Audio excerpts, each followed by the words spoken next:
The deadline in this sector for voluntary presentation at the experimental center is 6 o'clock. You're supposed to be an artist. Use your imagination. Oh, thanks a lot. I'm all out. What's happening, everybody? Sheldon J. Think About It Radio. Once again, for your friends, for your enemies. Like I told you, we here for everybody. Can you dig it? Got another great interview lined up for y'all tonight. We got us an author, motivational speaker, Mr. Chris. Is it Daughtery or Daughtery? Because I don't want to mess up your last name, my brother. It's Daughtery. Daughtery. Mr. Chris Daughtery, the author of the book From Boys to Gentlemen. Thanks again for your time, my brother. How are you doing tonight? I'm blessed, happy to be here.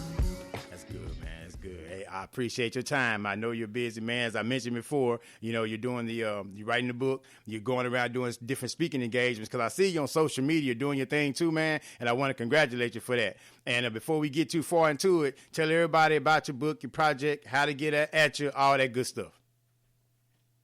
Awesome. Well, the name of the book is called From Boys to Gentlemen, and the focus is really bringing the father back into the family equation, and really bringing the focus to developing a new aspect of manhood, defining manhood for a lot of people who really don't have a definition.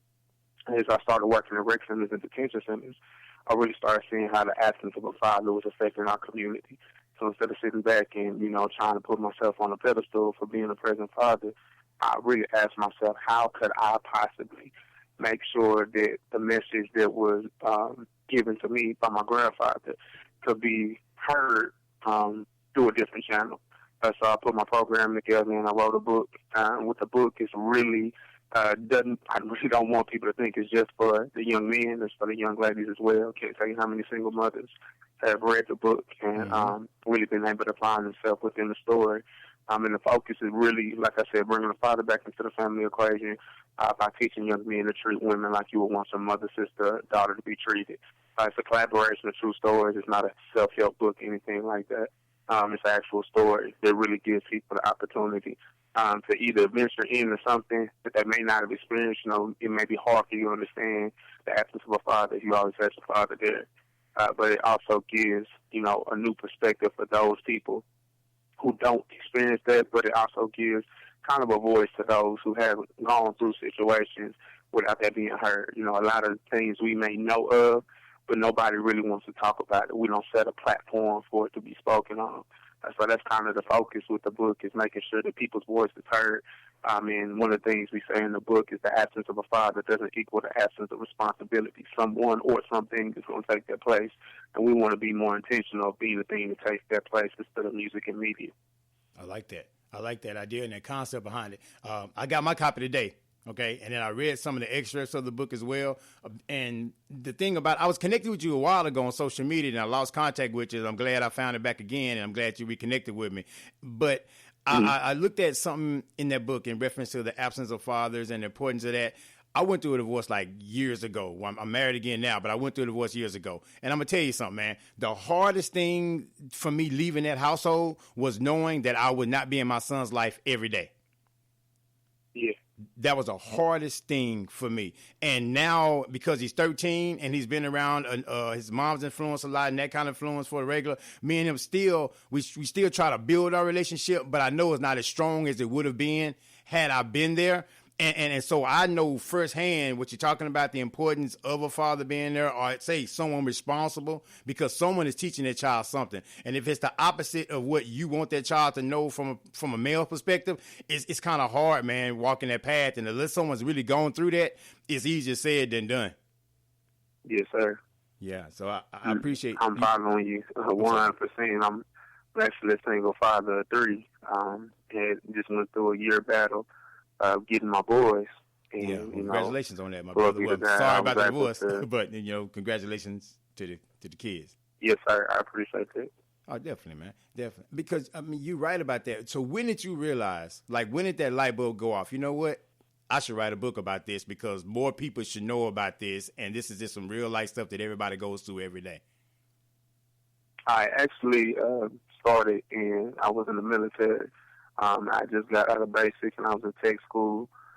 So much time to think, coming from basics, transitioning in tech school, you you have so much personal time that you didn't have before. And outside of, trying to get back to my wife at that time, the only thing that really continued to just bombard me was the state of the youth and young people, and not just young people, but just an entire generation that was suffering from that absence, that lack of head, that lack of structure. You got single moms that are having to jump into roles that weren't, a decision. If a woman decides to be the breadwinner, then that's perfect. But, when you're forced into a situation where you're trying to raise children and be the financial provider and, in an aspect trying to play both roles, that's not the ideal situation by any means. So I really started to see, how that affects, coming from my own personal experience of not knowing who my biological father was, but yet at the same time having my grandfather to raise me. It really gave me both ends of the spectrum of, knowing how important it is to have them, but also being able to relate to crying myself to sleep every night, wanting to know why this man doesn't love me and doesn't want me. So the more people that I begin to talk to, the more I realize how people had the same story, the same pains, the same frustrations. Like I said, the crying themselves to sleep at night, the low self-esteem, the young ladies that are falling victim to young men because they've never had a man to affirm them. They don't know what love is, absent of sexuality. As far as what media or music may teach you. You got young men that are aspiring to be young men, and their example is Lil Wayne and Drake.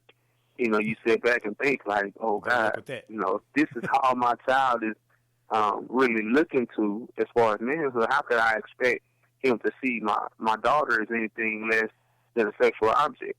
So, really seeing the importance of not trying to attack a culture, not trying to, belittle anybody in the generation, but I'm a firm believer in I don't have to teach you how you want your mother, sister, daughter to be treated, but I might have to be willing to hold up that mirror and give you the opportunity to look and see if what you are feeding yourself is going to be something that you want for your daughter, that you want for your sister, or is it something that's going to have you fight mad if that was done to one of your loved ones? And I believe that the focus is, really rehumanizing women. So once I realized that, from my own personal experience, what started it for me was I still remember listening to a Lil Wayne song. And, I grew up in the church. Like I said, I was raised with my grandparents. Yes, sir. Far from faultless, but still, I had a very deep respect for women. But what really happened to me, I'm listening to the song, about freshman in college. And one of the lyrics came on, and it was so grotesque that it hit me. Now, I heard this song probably 50 times before. Yeah. But at this particular time, it just hit the sweet spot. And I sat back and I said, man, I'd probably try to hit somebody with a car if they said that to my sister, to one of my loved ones. So I had to really remember, because the question that followed after that was, then why is it still in your car? Why are you still listening to it? So my aspect was, how can I really come to a place of trying to encourage others to come to the same realization I just came to. So I saw how big music and media is within my own life. So I imagine that without the guidance of a grandfather to still instill other values instead of solely getting it from music and media. So what I did, I came up with a little activity. And I had a group when I was working at the rec center. So I took some of the young men that formed the From Boys to Gentlemen group, kind of, the rough draft of it. So we're sitting in, we're talking about songs. I asked them what their top 2 favorite rap hip-hop songs were. And then I asked them what their 3 most important women were. And so, they pretty much picked everything with a naked woman in it, or calling us some derogatory terms. That's just what was popular within our music at that time. Yes. And so, they're picking out these songs, they're giving each other depth, and then I have them pick the 3 most important women in their life. One is their mom, their sister, their auntie, their daughter, their cousin, whatever the case may be. They, some of them were talking about a future daughter. That's how, impactful it was for them. They were just that caught in to, the emotional aspect of it. I can't wait to have a baby girl. So I'm like, yeah, that's what's up. We got you. So I said, this is what I want you to do. I want you to take song 1, video 1. You're going to dedicate that to first number 1 that's going to star in the video. Let's just say the handshakes and the high fives and the dap went away, and I started getting some real sour looks. They had that bitter face on them. And so, I did the same thing with 2 and 3, and they was hot.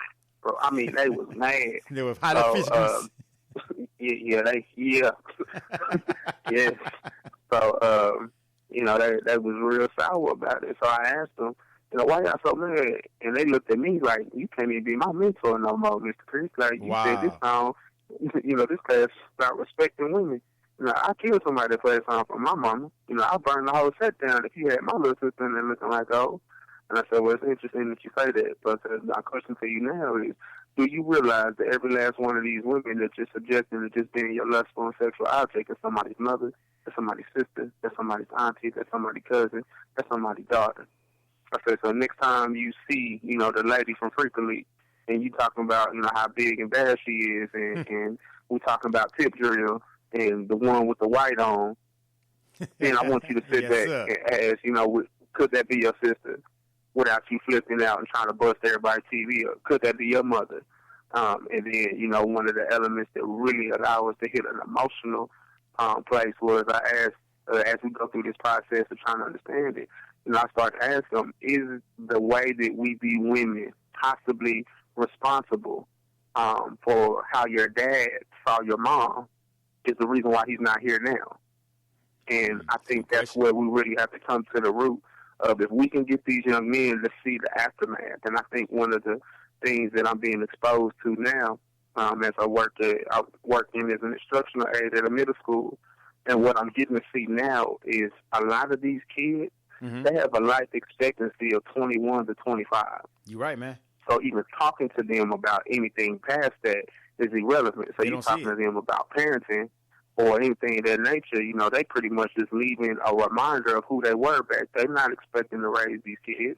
They're not expecting, to be responsible or have any life going forward. So before we can even begin the conversation, it's to just pour life into them in regards to getting them to even venture out of what they've already preset. That's not a conversation that normally comes up, but it's something I've incorporated. When do you expect, what you expect to do when you're 50? What kind of grandparent are you going to be? You start asking these questions, and they'll, don't sound it. They're sitting back like, man, and they'll just come out and tell you with honesty, I didn't expect to get past 21. So it really puts a different approach on, how you speak to them. You're correct, man. You're very correct in that.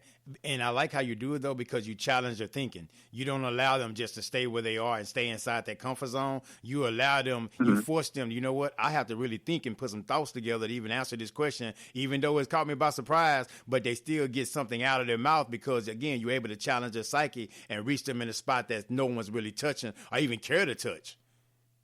And that's big. And really big. It's amazing to see, just how many of these young people are, I've had all range of responses, but some of these young people are so jaded and so fearful. Yes, sir.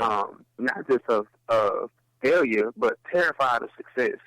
One thing that I'm seeing so often with the youth that I'm dealing with is I'm having to break past a barrier of they don't even want to get attached to the point where it's a possibility for them to lose anything.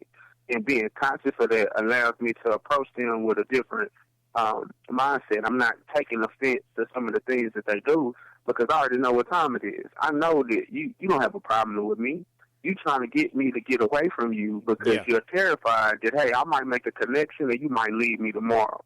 So I actually had, a little bit of an altercation with a kid at the school last week. And when I came to him, he was about, he was cussing at some other teachers and, he started getting mad and he was like pushing stuff away. And I pretty much came face to face with him and I asked him 3 questions. I said, sir, have I ever disrespected you? He was like, no, Mr. Chris.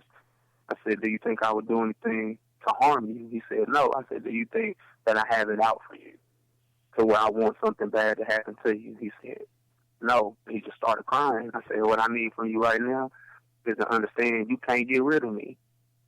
He's like, everybody leaves. He just screams. He says, everybody leaves. I don't want to hear that. Everybody leaves. I said, well, I'm competitive. I don't think you can make me leave. I said, how about we test it right now? Let's see who leaves the spot first. He just sat there and looked at me. And, this, what other people consider super hard individual took 3 questions to get